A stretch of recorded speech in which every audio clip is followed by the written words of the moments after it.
Hi. So another thing which gets very, I would say, confused with the diagnosis of autism is ADHD at times, which is attention deficit hyperactive disorder.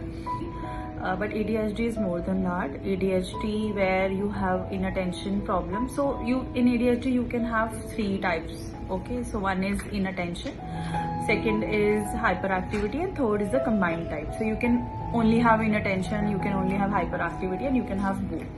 But just because your child is hyperactive, your child gets throws temper tantrums, does not mean that he or she has ADHD. It can only mean that, so we always see things in a cluster. We always see things.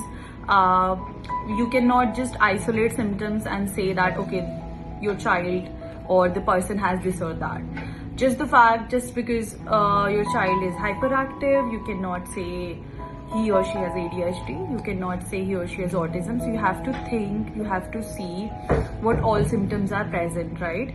For autism, there is social communication issues, there is stereotypical behavior, there is sensory issues, right?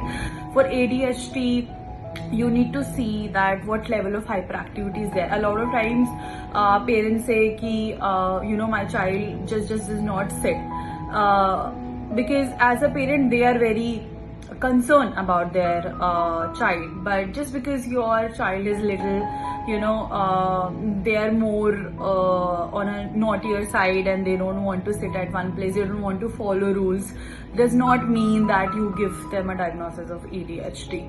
So I think we need to be very, very cautious with diagnosis and labels, because for you it's just a diagnosis, but for them they're gonna take it, they're gonna carry it for their whole life. So that's important.